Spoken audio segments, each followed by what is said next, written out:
سراغ یک تمرین 5 امتیازی. 5 points بچه. میگه که ما یک سطح شیبدار داریم، زاویه تتا. بچه همه رو به حسب تتا باید برای من دست بیارید. اینم ام، این ام یک قرقره، چون دوستان میترسن، کسی نمیترسه، شوخی میکنم. اینم ام کوچیک. خب ما میخوایم ببینیم میو اس. خب یه میو اس هم مثلا داریم، یک میو اسی هم داریم. حالا میو کا هم لازم باشه استفاده بکنید، این دوتا هم داریم. خب ما میگه که کمترین یعنی مینیموم و بیشترین مقدار ام، یعنی ام کوچیک، یعنی این چقدر باشد تا سیستم حرکت نکند بچه ها. اینم درسته، چون همین الان دارم بهش فکر میکنم. ما میدونیم که الان راهنما، من دوست دارم همیشه راهنما، اگه ام خب خیلی سنگین باشه میاد پایین، خب بالاخره حرکت میکنه. تو میای بعد نیروها رو مینویسی، باید زیگما افمون بشه 0 وقتی میاد پایین. اگر ام خیلی بالا یعنی کم باشه، وزنش کم باشه، اینجا زیاد باشه خیلی، اینجا خیلی کم باشه، میره بالا، یعنی جسم سیستم میره بالا. بعد تو باید زیگما اف رو مینویسی و 0 قرار میدی و خب تو بر حسب اونا یه مقدارهایی رو به دست میاری. تو ماکسیموم و مینیموم ام رو برای من به دست بیار. پس تو دو حالتش بکن، یه بار میاد به سمت پایین، یه بار میره به سمت بالا و اینا رو کلا به دست بیار بر حسب میو اس، میو کا، تتا. بچه‌ها اینا رو به دست میارید، کمترین و بیشترین مقدار این ام رو برای من به دست خواهید آورد و در آخر یک رنجی به دست میارید.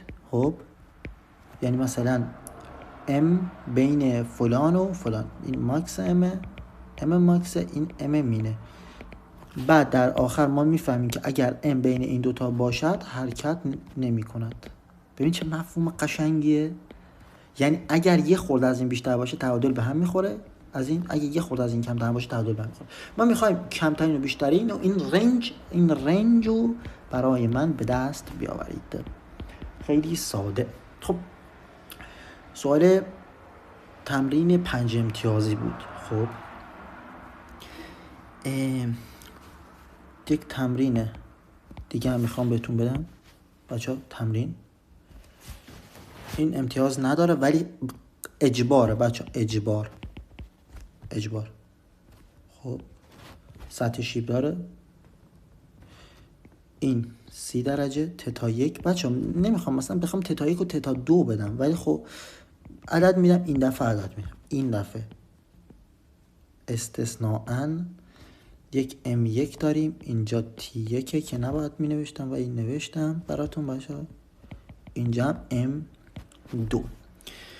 خب سوالی که مطرح میشه اینه که اگر میو 0 باشه، یعنی استکاک نداشته باشیم، نو استکاک، فریکشن نداریم، با خیال راحت. خب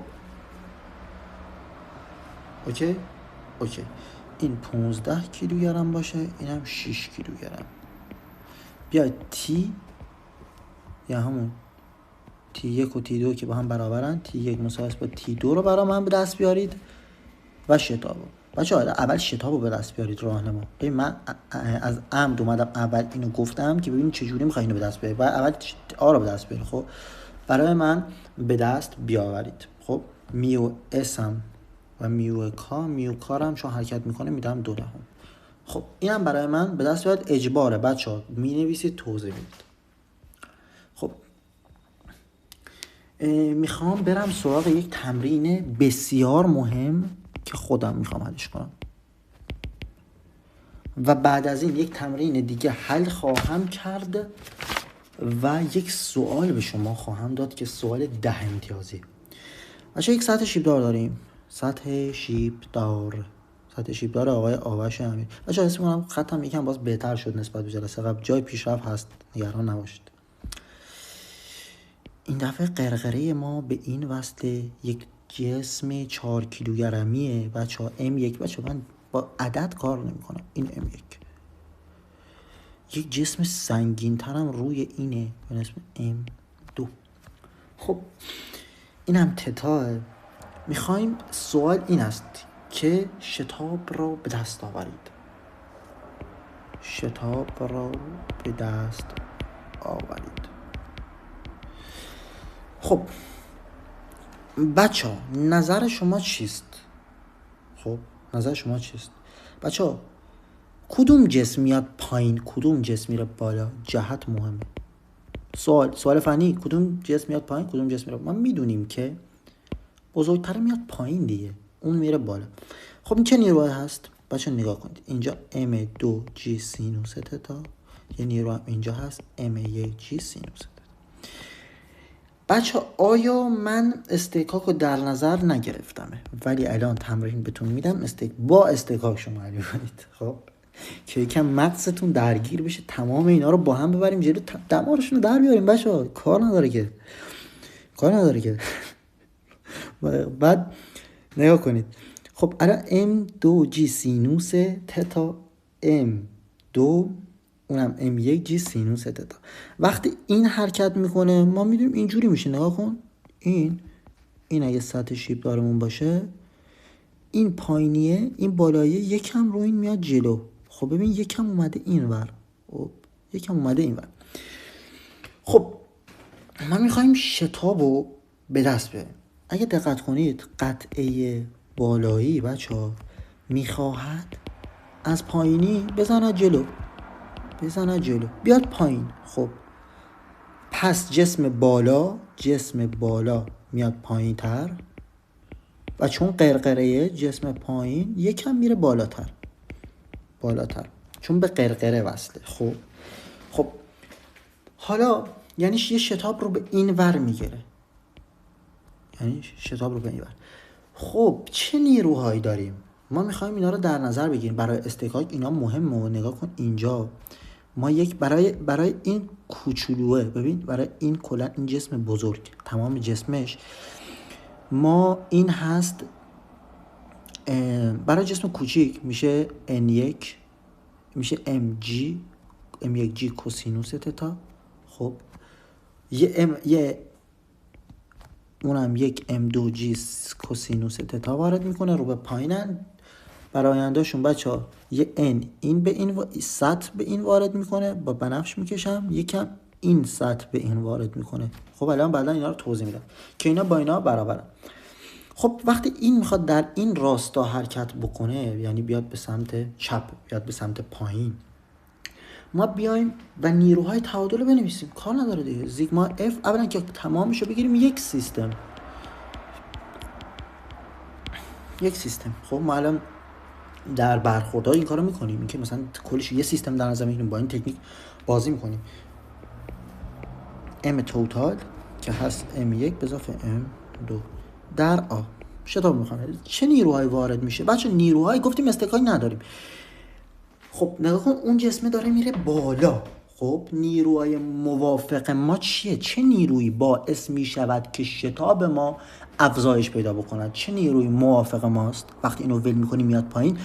مگر غیر از این است که M2G سینوس تتا دوست ما و موافق شتاب داره میخواد بیاد پایین. خب اینم هولش میده پایین دیگه. وقتی این میاد پایین مگر M1 نمیره بالا؟ پس یک نیروی هم داشت به نام M1G سینوس تتا. مگر این مخالفت نمیخواد بکنه؟ مخالفت میکنه دیگه. بچه فرض کنید بالایی میخواد بیاد پایین، این میره بالا، وزن این دوست نداره این بره بالا که این بیاد پایین. خب یه بار دیگه که گیج نشید، این جسم ما M2 بالایی میاد سمت پایین، این جسم پایینی میره سمت بالا. خب وزن این M1 دوست نداره بره بالا. خب یه چیزی رو که ول بکنی که روی سطح شیبدان نمیره بالا، اگه خب دوست نداره مقاومت میکنه. مثلا حالا شما استحکاک هم میذارید، استحکاک ایجاد میشه. خب پس مخالف ما M1G سینوس تتا، مخالف حرکته. این همیشه همون منفی نگرایه که من میدانم موفق نمیشویم، گالیور بود. خب موافق من های مخالف. بچه فرمول حفظ نکنید، بگیم موافق مخالف. چه نیروهایی داریم؟ اون دوست داره شتاب بگیره M2 G، اینا که مثبت اینا منفی، M2 G سینوس تتا، این داره از شتاب ما میکاهه، نمیذاره شتاب بگیریم. M1 G سینوس تتا مساوی است با M1 به اضافه M2 در آ. بچه این چرا نوشتم G؟ خب در نتیجه بچه منطقی تمامو داریم، اینو داریم اینو داریم اینو داریم اینو داریم اینو داریم، آ رو به دست میاریم. آ میشه چی؟ میشه M. خب اگر دقت بکنید یک G M2 سینوس تتا منهای M1 سینوس تتا. خب بچه خب از G سینوس تتا فاکتور بگیریم میشه M2 منهای M1 در G سینوس تتا در M1 به علاوه M2. و این شتاب به دست آمد و اینم شتاب حرکت خیلی زیبا. تمرین 5 امتیازی بچه اینا تمام باید حل بشه. من اینا رو جلسه بعدی خودم حل میکنم براتون، خیلی هاشون رفع اشکال. بچه چند نفرید؟ خب من جلسه بعدی که رفع اشکال گذاشتیم میام از میگم که مثلا آقای X این سوال بعد برای من حل بکنه. اولا که قبلش فرستاده ولی برای این سوال برای من حل بکنه. من میپرسم ازش، همونجا ازش میپرسم، میگم که حالا اگه شتاب میور شد، اگه خواستیم بریم میور، اگه 2 برابر بکنیم این جسمو، اگه تتامون رو زیاد و کم بکنیم چی میشه؟ باید جواب بدید بچه‌ها. من خوب درس میدم، شما باید خوب جواب بدید. من توقع شما دارم. خب اگر حس کنیم که میو وجود داشته باشد، میوکا وجود داشته باشد و برای سطح هم یکی باشه، حالا با حسب میوکا دوباره شتاب را به دست بیاورید و علاوه بر این که شتاب رو به دست آوردید بچه‌ها، خب علاوه بر این که شتاب رو برای من به دست آوردید، شما تی رو هم به دست بیارید، تی کشش نخ رو هم به دست بیارید. بچه‌ها من میتونم اینا رو خودم حل بکنم آورید، ولی خب دوست ندارم، میخوام ذهنتون فعال باشه، من اینو حل بکنم شما همینجوری نگاش بکنید میره، ولی وقتی فکر کنید چیزا جدید یاد میگیرید. خب ما میخوایم ما ماکسیموم تتا رو هم گفتیم بچه‌ها. خب سوال ما